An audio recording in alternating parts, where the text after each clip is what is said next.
Ayan, good day po sa ating lahat, mga life coaches, squad leaders, and PNP personnel.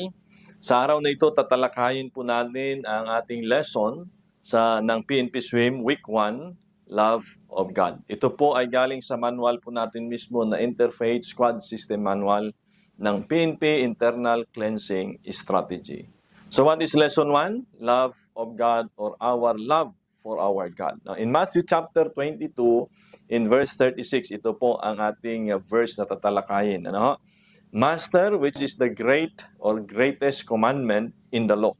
Ito po'y tanong ng mga disipulo sa ating Panginoon sa paghahangad na malaman nila, so to speak, I believe, for them to follow. Ano? At sabi ng ating Panginoon na walang pag-alinlangan, Jesus said unto him, Thou shalt love the Lord thy God with all thy heart and with all thy soul and with all thy mind. So kung titingnan po natin, ito ay isang direct command. No? Hindi po ito ipinapakiusap. Hindi po ito choice or option, rather. No?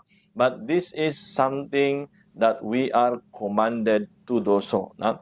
This is the first and the great commandment. Alin? To love God. So kung meron po pala tayong commandment katulad niyan, no? Well, in fact, sa mga tropa po natin, di ba? Meron tayong kasabihan. Ika nga, sabi nila, to obey before you complain. Okay? So dito po, dahil direct command ito, and this is the greatest commandment, to love God, I believe, kailangan po nating mag-adhere doon sa utos sa atin. So ano yung effort na ginagawa natin para ipakita, iparamdam, ihayag natin ang pagmamahal natin sa ating Diyos? No? Ika nga sabi nila, no, the best way to find love is to find God. Okay?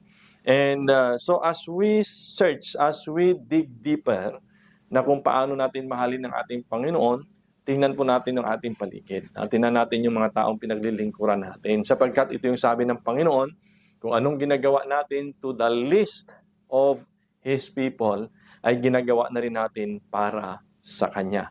Alright? And second thing is that we were created in God's image for the very purpose, and that is to praise and glorify Him in everything that we do. Okay? So, meron ba tayong ginagawa sa araw-araw nating pag-duty, sa family, sa service, no? Dapat daw anumang bagay na ginagawa natin, ang pinaka-ultimate purpose niyan to prove that we love God is that it is praising and glorifying doon po sa ating Panginoon. So, you ask yourself, no? Yung ginawa ko ba kanina, is it praising unto the Lord? Is it glorifying unto the Lord? Or I did it just for the sake of other people? No? So, Genesis chapter 1 verse 27. No? Tayo ang ating pong pagkalikha. No? Sabi dito, so God created man in His own image, in the image of God. Created He him, male and female. Created He them. No? So, tayo pong mga nilikha ng Diyos, no? May purpose po yan. No? Hindi lang para mabuhay ng 70, 80, or 100 years old dito sa lupa, but that is for us to serve the very purpose. And that is to glorify God.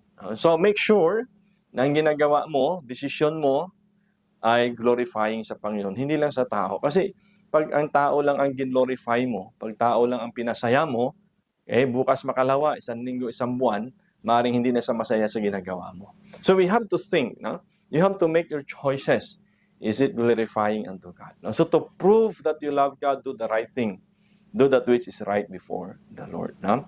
Thirdly and last is to live a life that is pleasing to God and avoid doing things that displease Him. Okay, meron pong instance sa Bible sa Proverbs chapter 6 in verse 16 to 19. Sabi niya, 6 things doth the Lord hate, yea, 7 are an abomination unto Him. Ano kaya ito? Okay? A proud look, a lying tongue, a hands that shed innocent blood, a heart that deviseth wicked, imaginations or feet that swift in running to mischief. Okay? Ito yung mga tuso, sabihin natin na mapaglamang sa kapwa. Okay? Because of their own personal gain and personal interest lamang ang kanila pong tinitingnan. Okay? In verse 19, ito yung pampito, sabi niya dito, no? A false witness that speaketh lies, and he that soweth discord among brethren. Dito po pumapasok yung kilalang-kilala nating mga marites, sabi nila, no? Those people who spread discord, no? Wala silang ginawa kundi manira ng kapwa, false witness, okay? And the Lord hate it. Okay? Pwede nating makuha ang isang posisyon without, damaging other people. Okay? Pwede tayong ma-promote without damaging other people. And that is one thing to show that we love our God. So I hope that with this, we are reminded to show our love for God. Okay? First, it's an effort to love God. Second, is an effort to praise and glorify God. And another thing is an effort to please God and avoid things that displease the Lord. Right? So, as I close, kung meron po kayong mga natutunan, most significant learning today, and application para sa buhay natin sa araw-araw, you can share it with others. Thank you, and God bless.